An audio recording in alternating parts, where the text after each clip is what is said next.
The first Learning at City I joined was my third day as an educational technologist way back in 2014. So I'm delighted to be able to be part of the program today, having started this job as part of the audience as well. This is obviously an afternoon slot on day 2, so you may be feeling a little bit dozy, sort of post-lunch torpor or something. So do feel free to pick this up, take it into the kitchen, grab yourself a coffee as well. I've got a few stories to tell before we end up wrapping up today's conference. So, spring 2020. My family is marooned in Yokohama while the world is locking down, and higher education has moved teaching online to our very great surprises within a week. I'm stood in my own kitchen, and for once I have a little bit of time and space to have a little think. I'm reflecting on where I've been on my own journey within digital education and the lessons that I'd learned along the way. So what I'd like to do today is to share some of those stories with you, and of course the lessons that I've learned from them, in the hope that you'll find something interesting or useful for your own practice. There's a resource list that I'll make available at the end of the slides, at the end of these slides, which I'll share a copy of in the chat. They're all hyperlinked, so you can just click on and head towards them as well. As you will have seen, the chat is open. I won't be responding to it while the talk is going on, because obviously I've got a talk to give. But do feel free to chat amongst yourselves while I'm talking. And of course, Q&As can go in the Q&A pod as well. But first, before I open my first tale, we have a poll coming up. This is a Zoom poll, should be fairly straightforward. And let's see, is that Maria? Would you be able to throw the poll open? So it's a simple one. When did you get your first experience of teaching online? If you don't teach, then you could substitute that for training or even for working online. 2021, is it this year? Was it last year? Was it 5 years before that? 5 years before that, or in the first decade? Did you teach online in the 20th century, or have you never taught online?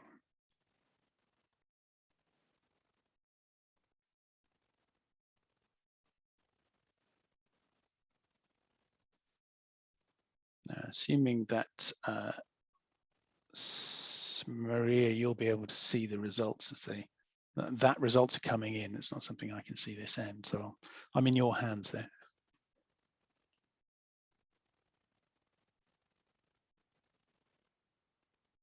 Look at that. Okay, brilliant. Thanks. So for 63% of you, the first experience of teaching online was last year. And I think that was the case for lots and lots of people. One of you had some experience prior to that. Somebody has taught online way back in the 20th century, and one of you has no experience at all. So we've got a broad mix, but most of you kick off with last year as your first experience of that. Okay, so let me take you back to my first experience, which was in 2005. I was teaching English at a conversation school in a Tokyo suburb. I was working in Japan at the time. The company that I worked for had what they called a multimedia center, which was based in Osaka. It was very similar to a call center, but it had instructors sitting in glass cubicles in front of TV monitors. Probably looks a little bit like a cage to you in my image here. The students would appear on this sort of video-based grid on TV screens, and they could be dialing in from anywhere in the country. You could have somebody in Hokkaido dialing in and somebody from Hiroshima, all on the same screen. And obviously, these days, with our Zoom video grids and Teams meetings, it's now very familiar. But it was an alien approach in teaching to me then. So one of the days I was at the school, a member of the course office staff burst into the staff room and asked if one of us could help out at short notice. A teacher from another city had dropped out, and the student was waiting online and needed a lesson. Now, I'd never taught in this way before. I'd never taught online before. Most of the other teachers in the staff room didn't want to take this on. Many of them didn't feel that it was real teaching. And of course, they hadn't had any training or any expectation setting on what to do with it. So I thought, okay, well, either the student pulls out, or let's just give it a go. So I agreed to help out. I took the class, and I therefore got my first experience of plunging into the deep end of online teaching. I had no idea how to function in this particular environment. It was very unfamiliar, and I was given literally about 5 minutes training on it. Now, this is about a year after Skype had launched as a consumer product, and a few years before the iPhone itself existed too.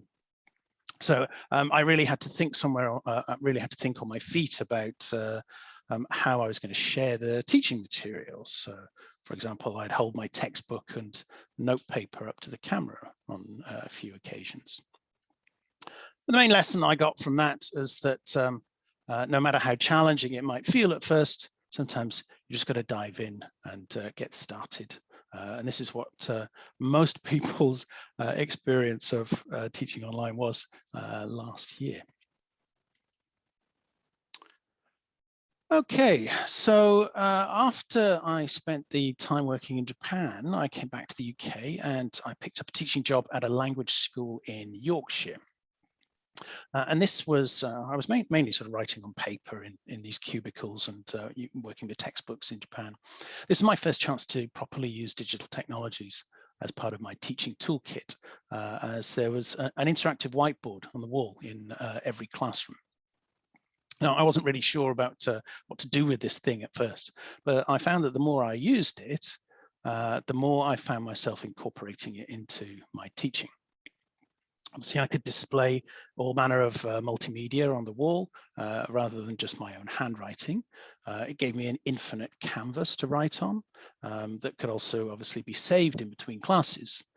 And best of all, best of all was the fact that this object on the wall gave me something that my students could get up out of their seats and interact with as well.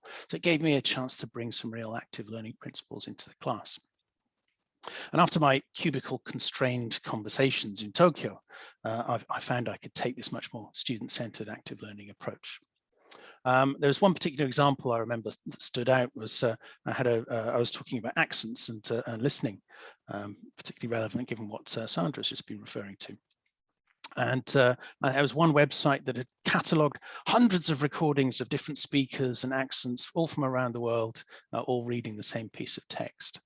And so this website gave me so much that I could draw on, and people could compare Jamaican English, Australian English, Scottish English, all sorts of different things next to it. So the lesson I learned from that was that the internet was a key teaching resource that could really open up my possibilities for teaching. So later on, after this work in Yorkshire, I got a teaching role at a private college that prepared international students for entering British universities. And this meant teaching across multiple programs. It was here that I began to explore the idea of blogging as a means of blending my face-to-face classes with online spaces. And I gained my first exposure to an actual virtual learning environment, or VLE, and the college introduced Moodle to support all of our courses. I also ended up being the one in the staff room that other teachers would turn to when they had technology problems or questions. So it was a bit of a steer for the kind of role I would end up in later on down the line. There was lots of really useful experiences that I had there that continue to inform my thinking today. So this went from turning a sort of self-study worksheet into this all-class group activity, which also reduced my marking load. This is by using a student response system. And also, there was a great project activity where I got students to build their own websites and to peer assess each other's work. So again, this was helpful for reducing my marking as well as the benefits of peer and active learning. One year I took on the teaching a GCSE IT syllabus. So that led to me increasing my own knowledge on the subject matter. And it gave me a chance to rethink my approaches to teaching and assessment. But one of the things that I found, there was an assumption from lots of my colleagues that given the age range of the students that I was teaching, that the students would be very technically literate, that it was very, there wasn't much to do with them. They'd know exactly what was doing.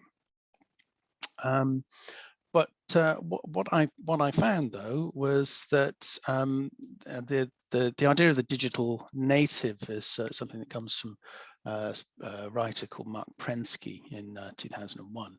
And this is an idea that people born after 1980 are just naturally comfortable with technology and the ability to multitask.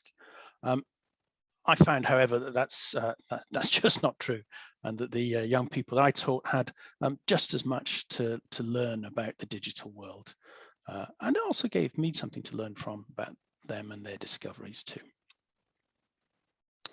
So I did a lot of personal development, etc., and further qualifications during this time as well. I took the Cambridge postgraduate diploma in English language teaching for adults, and it's probably one of the most rigorous and intensive returns to study that I'd known in my adult life at that point. One of the great things that it gave me was my first introduction to sort of key learning theories. So I learned the terms behaviorism, cognitivism, and constructivism. These were all new to me at the time, different ways to understand how people learn. I learned about Vygotsky's zone of proximal development, and that's the sort of second circle you might see on the screen, where the teacher is the difference between the student's inability to do something and their ability to do something. Having had a few years experience myself of blending the classroom and the web, I then studied blended learning myself in a bit more depth. And I designed a blended course syllabus as one of my assignments on this particular course. It was quite influenced by Gilly Salmon's 5-stage model of e-learning. Again, you see these 5 steps on the. This is very well known in e-learning circles as well, which offers a model for e-learning as a sort of structured and developmental process. So key lesson there, lots of different theories and approaches for how people learn, but particularly with blended and online learning, they generally all require fairly careful planning. Okay, so I'm going to rattle through some of these a little bit faster now, so I don't get too far behind on the timing. I think I got about 6 or 7 minutes to go. I joined the parent company of the college that I was teaching in as an IT systems trainer. After that, and that gave me one of the things I did there at first was I had to travel a lot around the UK, delivering in-person training to teachers, administrators, etc. So you can see on the map there, I went from all the way around Liverpool, Edinburgh, Kiel, Cambridge, Oxford, etc. But then the company introduced a tool called Microsoft Link, which is like a corporate Skype, well before the likes of Teams, and I started moving my training online after that. I got used to training via voice and screen share without using a camera, and ended up sharing this kind of practice to others who had training responsibilities in the company. I remember the health and safety officer, who was one of my colleagues there, was delighted that suddenly she'd had these hours and hours of her life back, and all this money that was saved as well. So this also gave me some quite interesting early experiments with what we might call hybrid training. So where I was trying to deliver training to multiple sites where people were rigging up speakers and microphones everywhere. I was actually trying to talk simultaneously to 20 different sites in one go, which was quite interesting. So a key lesson from this was that teaching or training can be done very effectively without having to be in the same room as your learners. Right, so I got myself about 5 minutes. So let me see if I can take a slide, take a slide a minute there with the next bit. So following that, I took a master's degree in digital media at the same time as this job. Gave me a chance to develop my practical skills and also to give me more of a critical perspective on digital as well. I ended up doing about 50% of my course reading on an iPhone 4 during the work lunch breaks, which was challenging, but also doable and made it possible to keep up with the reading. Did lots of interesting research into webinars, MOOCs. I ran my first online focus group, for example. And it led me to looking into other kinds of learning theories, such as the notion of connectivism, which emphasizes how internet technologies contribute to new avenues for learning. Also, the most interesting module on this as well, I studied learner-centered design, where I managed a group project that was done in collaboration with a learner as well. That was particularly fascinating. But I found that critical perspective on digital was just as necessary as a sort of counterweight for the enthusiasm for it. A little bit more CPD around there as well. I was picking up the notions of synchronous and asynchronous. I did a course based on Gilly Salmon's 5-step model from a hotel room in Sydney. This is run entirely on asynchronous forums with other people across multiple time zones. And I also took a course with the Learning and Performance Institute to become a certified online learning facilitator, or COLF, which is roughly put about how to make webinars engaging. I found that despite having racked up about 100 hours of delivering my own training online, I still found that there was so much more to learn. And this COLF is an excellent course. I can certainly recommend it. I learned from this, obviously, that frameworks are very helpful for teaching online, and there is a lot that you can learn yourself how to improve. Also, I was introduced to the Association for Learning Technology during this period, and I put my first reflective portfolio together, which looked back on my own experiences of teaching and training with technology as well. This was something where I got to experience the benefits of reflective practice for understanding my own journey within digital education and the discovery of a sizable community out there that could help me with it as well. Last 2 slides. So I joined City as an educational technologist in 2014. This was effectively my apprenticeship in learning technology in HE. I was working in Maxi as the school had just become. At the time, I was also doing a lot of work with City's learning spaces there as well. So I got involved in some very interesting projects, produced a film about City's flexible learning spaces, helped to contribute to lecture theatre design such as B200, developed some experiments in blended synchronous learning, or hybrid teaching, as we might call it now.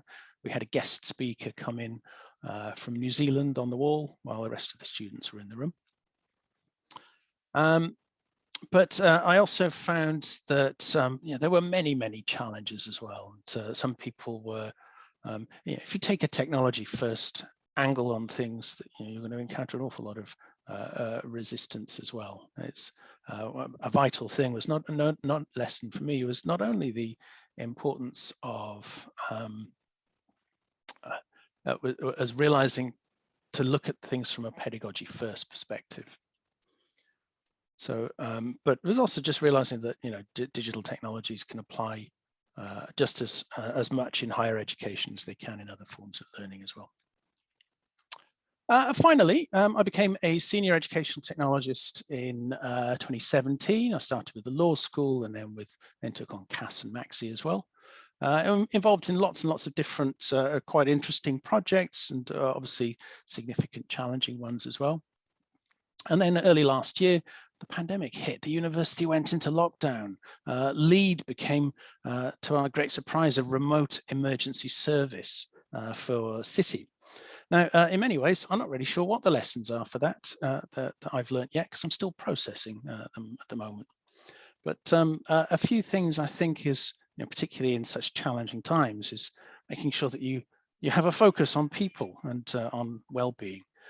You take a broad view on things, gives you an opportunity to be responsive to change, but also to be prepared to keep learning yourself as well. This was an important lesson for me. For those who are new to teaching online, particularly those who have experiencing profound disruption to their usual way of doing things, I felt it was vital to put myself in their shoes.